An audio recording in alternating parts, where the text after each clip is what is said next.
Hello there everyone, nubkeks here. Welcome back to Nub Raids, and we have some very exciting news.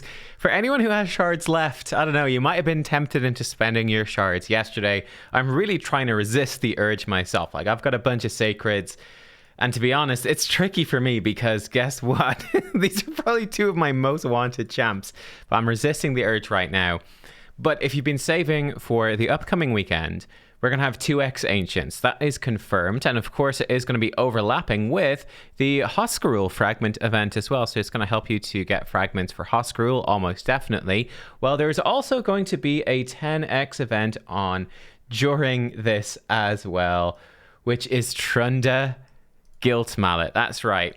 2x Ancients overlapping with a 10x for Trunda, which is very spicy. The 10x will be shorter than the 2x, so probably the 10x will end by Sunday. So if you don't want Trunda, you can pull during the 2x on Sunday instead, and she won't be boosted. Most likely that's what they're going to do. That's what they usually do. I think for a lot of folks, though, you're going to be wanting that Trunda. I actually don't have her myself. Now, here is the thing. I think Trunda's heyday as like the best endgame nuker champ has kind of been and gone, right? She was the best for a long time.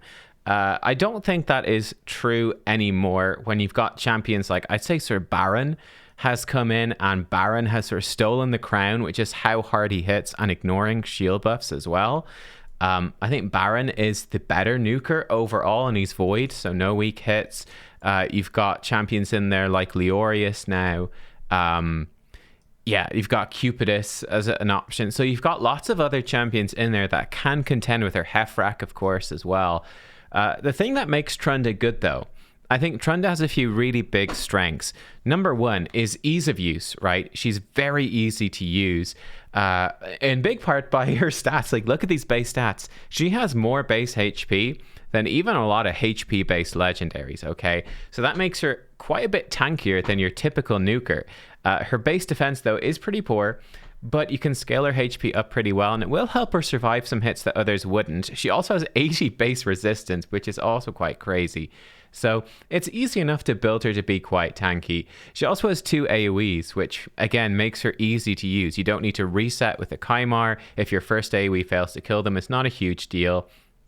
But kind of with slow champions and Necret protecting and Stone Skin and waiting out Stone Skin and reaction and going, you know, for a big blow up nuke after that, she's just a bit different than she used to be. Now, if we look at her skills, her A1 double hitter with a 60% chance to stun, it's okay, not too bad. Obviously, you're not going to be really building her with accuracy because of her A3, but this can still be useful to get a stun on a damage-based champion if it somehow doesn't kill them. Not too bad. The real draw of her kit are the A3 and A2. A3, we'll look at that first. It is a 5-turn cooldown. She has really long cooldowns. So it's an AoE attack with a 70% chance to stun, and it puts HP burns on enemies under stun. Extra hit, though, on enemies that are not under stun. So the idea here is that you build her with no accuracy, so she misses the stun and actually just goes for the extra hit. This gets 30% damage from books, so when you combine this double hit with a 30% damage from books and her very high base attack, this is one of the hardest hitting AoEs in the game, and it's a double hitter too, which does bring in some benefits, and it's just easy to trigger, right? So long as enemies are not stunned, she does the double hit. It's very easy to line this up and to get this working. So boom, massive hit there. Then she can come in with her A2, which attacks one enemy, then attacks all enemies with the second hit, doing 60% of the damage inflicted from the first hit.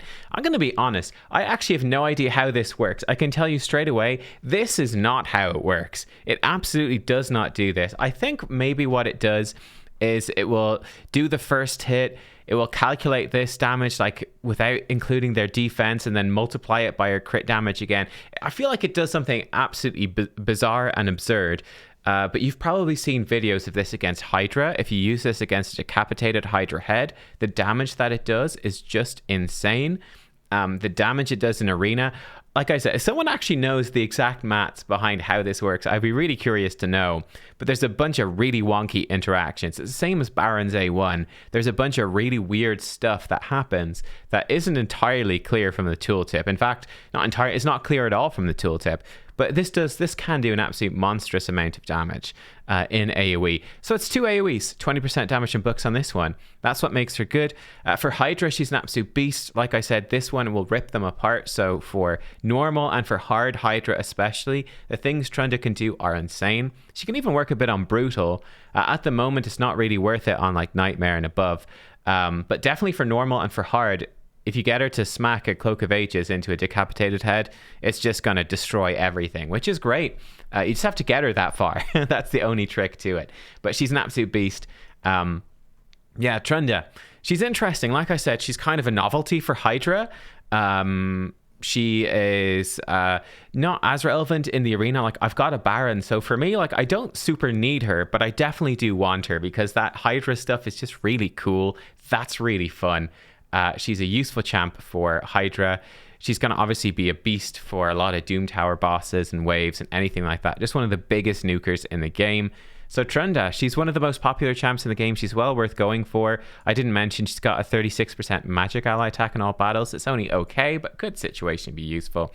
Just have a fun passive too that you don't see super use out of, but you can get some speed out of her in like Hydra, for example. So that's kind of nifty. But yeah, Trunda, let me know, guys, what are you going to do? My plan is probably quite simple. I'm going to pull for the 2x event, just the minimum amount of shards needed to get the fragments. And if a Trunda happens to pop out, I'm going to be happy. But I'm not going to pull all my shards looking for her. It would be a nice bonus if I got her, but I'm not going to go hunting for her. I'm going to get back on the saving train. I've got a few gems, but we've got, 82 ancient shards. I'm expecting to have to burn through maybe like 50 or so of these shards for the champion chase event. I might end up pulling some of the epic fragments instead. I'm trying to get back up to the 150 if we have like a guaranteed ancient coming soon. I'm kind of a little bit free because I'm expecting I probably will spend some money during Black Friday or Christmas. I want to pick up either this Forge Pass or the next one. I've kind of missed most of this Forge Pass, so I don't know if I'll do this one, but I will buy the next one because I do want some of that gear, the Defiant set. So I'm kind of planning to spend at some point, which gives me some freedom. But even so, I don't think I'm going to go all out for this one. But let me know. What would you do? What are you going to do?